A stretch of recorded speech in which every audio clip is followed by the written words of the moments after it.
Sintam-se todos cumprimentados, estou aqui para mais um vídeo que corresponde a uma aula de física, não é? Concretamente campo magnético, e estarei resolvendo esse exercício aqui, então fiquem comigo até o final deste vídeo.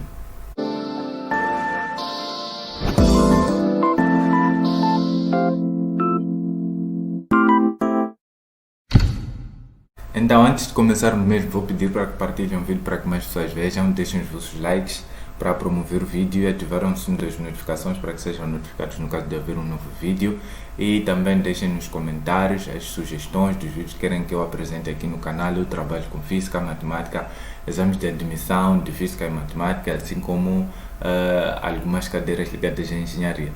Então o exercício diz que um eletrão passou da diferença de potencial de 100 volts e entrou na região com campo magnético uniforme, não é? A componente longitudinal da velocidade é 2 vezes maior do que a transversal. Determine o passo e o raio da trajetória helicoidal do eletrão, não é? Então temos que perceber algo aqui. Quando uma partícula carregada vai entrar num certo campo magnético, não é?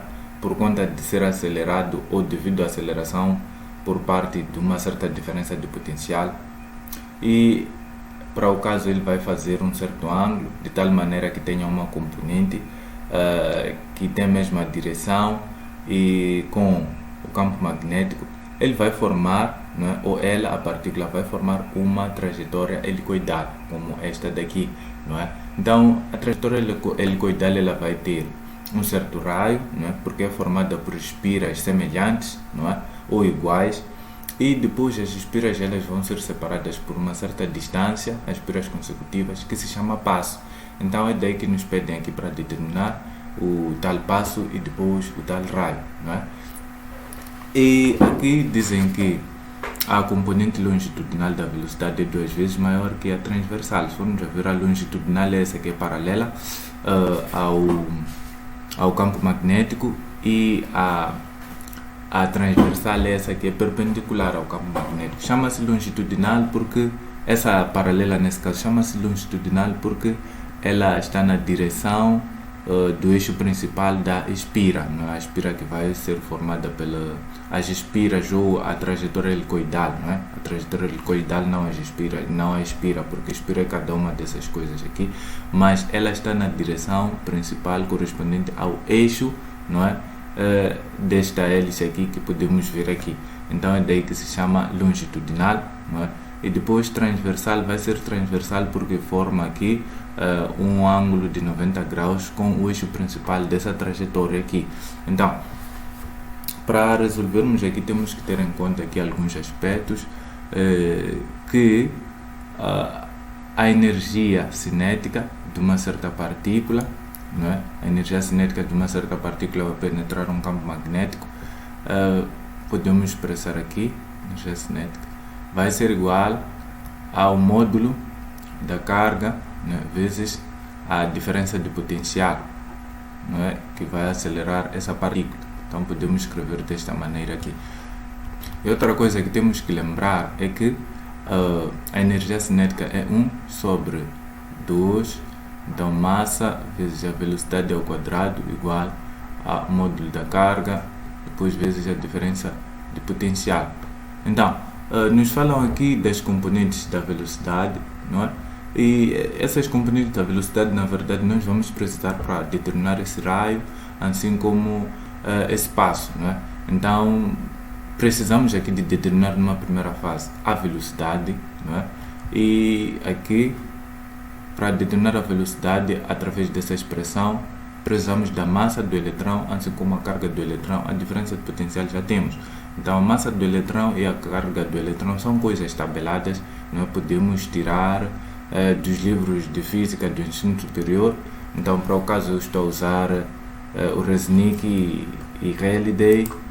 Então, nas últimas páginas aqui, temos esses parâmetros, a massa do eletrão e a massa do eletrão, assim como a carga do eletrão. Então, se formos a ver aqui, temos aqui a carga elementar, não é? corresponde ao eletrão assim como ao próton, não é? Então é só a questão de mudar aqui o sinal. Para o eletrão vai ser menos, para o próton vai ser mais. E temos também a massa do eletrão, é esta daqui. Então é só tirar esses dados aqui para a área de trabalho, não é? Então se formos aqui, não é? Já temos aqui os dados da carga, assim como a massa, não é? E então aqui podemos determinar a velocidade. Então vamos colocar aqui a velocidade ao quadrado vai ser igual a Q diferença aqui sobre aqui o 2 passa a multiplicar e depois o M divide. Então podemos colocar aqui isso dessa maneira. Então 2 passou, multiplicou, depois a massa divide, não é? Então a velocidade aqui ao quadrado vai ser igual a 2 vezes a carga vai ser 1, não é? Porque tem que ser colocado em módulo, vezes 10 elevado a menos 19. E a diferença de potencial vai ser 100, não é? E depois a massa vai ser 9,109 vezes 10 elevado a menos 31. Então, aqui a velocidade ao quadrado vai ser igual.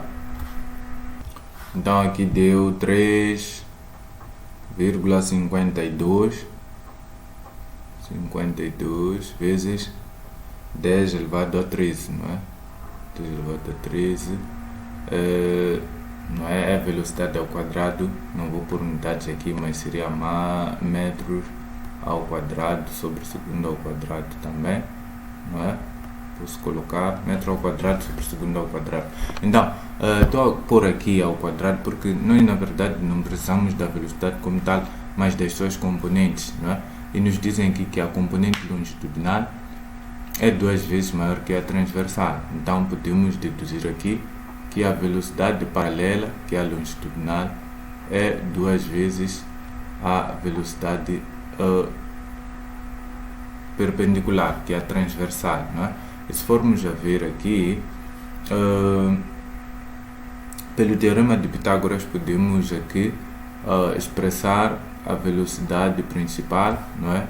Essa resultante em função dessas duas, não é? Então vai ser aqui raiz da velocidade paralela ao quadrado mais a velocidade perpendicular ao quadrado, não é? Então já temos aqui a velocidade resultante. Vamos determinar aqui cada uma delas recorrendo a esse teorema aqui, e nós já vimos que a velocidade paralela é 2 vezes a perpendicular. Então podemos aqui deduzir que a velocidade vai ser igual a raiz. Então substituindo aqui 2 vezes a perpendicular ficamos com 4. Então V em si ao quadrado mais a velocidade em si ao quadrado, não é? Substituímos aqui, não é? Então continuando aqui, temos que a velocidade vai ser igual a raiz de 5 vezes a velocidade aqui perpendicular, né? É só somar aqui 4, 1 fica 5, V aqui ao quadrado, depois separamos, ficamos com isto, não é? Então daí este passa, divide, então velocidade perpendicular vai ser igual a velocidade sobre raiz de 5, não é? Então vamos ter aqui que a velocidade perpendicular vai ser igual, é só dividir aqui por raiz de 5, né? Mas antes disso precisamos de determinar a raiz quadrada disto, né? Então teremos aqui raiz, porque V vai ser raiz quadrada disto, 3,52 vezes 10 elevado a 13, aqui assim, sobre raiz de 5, né? Então a velocidade perpendicular vai ser igual, determinar na calculadora. Então isto acaba sendo aproximadamente igual a 2,65 vezes 10 elevado a 6 em metros por segundo, não é? Então essa é a perpendicular. Agora vamos determinar a paralela, e a velocidade paralela vai ser igual a 2 vezes a perpendicular, e aqui teríamos que a velocidade paralela vai ser igual a 2 vezes isto. Então teremos aqui 5,3 vezes 10 elevado a 6 metros por segundo. Então aqui já podemos determinar aqui esses parâmetros que nos pedem aqui. Em primeiro lugar pedem o passo, depois o raio. Para determinarmos o passo dependemos da velocidade paralela, não é? E temos que ter em conta que a velocidade paralela vai ser igual, não é, que é esta, ao passo sobre o período, não é, o período de rotação, não é? E por conta disso o passo vai ser igual à velocidade paralela vezes o período, mas nós não temos o período, né? E para termos o período, de alguma forma nós dependemos da velocidade perpendicular, porque é por conta da velocidade perpendicular que há uma força que atua sobre a partícula. Essa força faz com que a partícula tenha uma trajetória circular, e essa trajetória circular tem um certo período. Então vamos aqui expressar a força magnética. A força magnética vai ser igual a módulo da carga vezes a velocidade da partícula. Nesse caso vai ser a velocidade perpendicular, que é esta, e depois vezes aqui B, né, que é campo magnético, vezes seno do ângulo, mas como é velocidade perpendicular, já sabe que o ângulo é 90 graus, então deixamos assim, porque seno do ângulo vai ser 1. Então, a força centrípeta, porque dissemos aqui por conta do campo magnético, é a força que surge, essa força magnética, então há uma trajetória circular, então essa força magnética acaba sendo, na verdade, força centrípeta. E a força centrípeta é massa vezes a velocidade, nesse caso vai ser a perpendicular ao quadrado sobre o raio, não é? Então podemos aqui igualar isto e teríamos aqui vezes a velocidade perpendicular vezes B vai ter que ser igual a massa, velocidade, não é, sobre o raio. Assim, não é? Uma das coisas que precisamos nós é o raio, não é? Então vamos isolar aqui isto, essa velocidade vai sair aqui, teremos aqui nós módulo de carga B vai ser igual a massa, velocidade perpendicular sobre o raio, não é? Simplificamos uma com a outra aqui. Então aqui uma das coisas que temos que perceber, querendo nós o raio, podemos isolar o raio. Então ficamos aqui, esse passa multiplica, esse passa divide, tiramos raio, que o raio seria igual a massa, velocidade perpendicular sobre módulo de carga vezes B. Então temos a massa, né? Temos a velocidade perpendicular, temos a carga, temos o campo magnético, podemos determinar o raio, né? Mas outra coisa que nós precisamos é o passo. Para ter o passo precisamos do período, né? E para tal temos que perceber uma coisa, podemos passar este e este para lá, né? E teríamos aqui a velocidade perpendicular vai ser igual ao módulo da carga vezes B sobre a massa, né? Essa massa passou, dividiu, e vezes aqui o raio, né?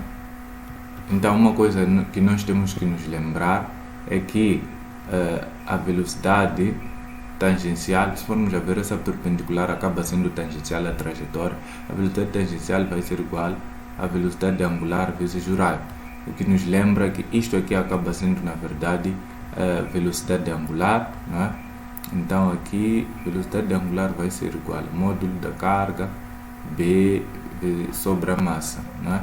Então velocidade angular também nós sabemos que é 2π período, e vai ser igual a módulo de Q B sobre a massa. Então período aqui podemos isolar o T, então T vai ser igual, então isto passa a multiplicar, isto passa a dividir, ficamos com 2π massa sobre módulo da carga vezes B, né? Então já temos aqui como determinar o período, porque a massa temos, a carga temos, o campo magnético temos, então já temos como determinar aqui o período, e substituímos aqui, vamos ter também o passo. Então Continuando aqui, posso determinar já o passo.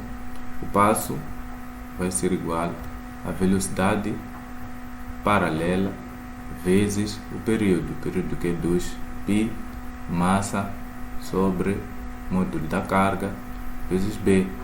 Então aqui isso vai ser igual a velocidade paralela, já determinamos, é 5,3 vezes 10 elevado a 6, está no sistema internacional de unidades, então vezes aqui 2π a massa do eletrão 9,109 vezes 10 elevado a menos 31, e isto sobre a carga, que é 1,602 vezes 10 elevado a menos 19 vezes B, que é o campo magnético, que é 2, não é?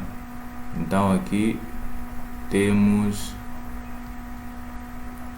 o passo que vai ser igual, só determinamos aqui o valor numérico disto, não é? Então aqui o passo acaba sendo 9, não é? Aproximadamente 9,47 vezes 10 elevado a menos 5, isso é metros, não é? Podemos colocar aqui noutras unidades, pode ser 9,47 vezes 10 elevado a menos 2 milímetros, não é? Ou simplesmente 0,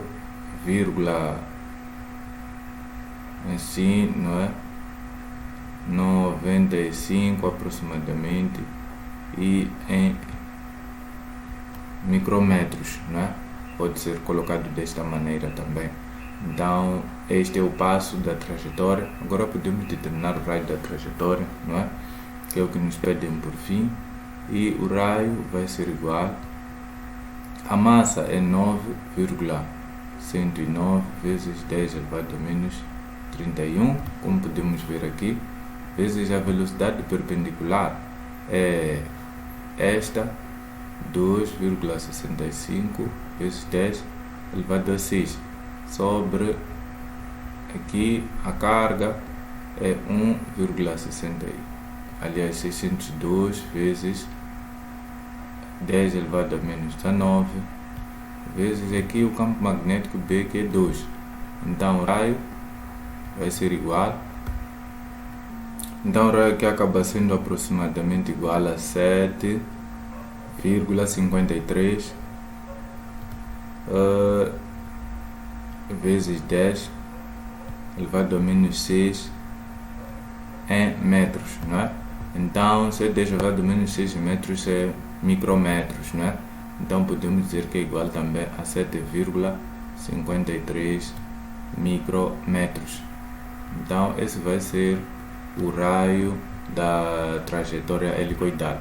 Então o exercício termina assim. Espero ter ajudado muito. Não se esqueçam de partilhar o vídeo para que mais pessoas vejam, deixarem os vossos likes para promover o vídeo e subscrever-se ao canal também para ajudar na promoção do canal, e ativarem o sino das notificações para que sejam notificados no caso de haver um novo vídeo, e também deixarem nos comentários o que acharam do vídeo e as sugestões de vídeos que querem que eu apresente aqui no canal.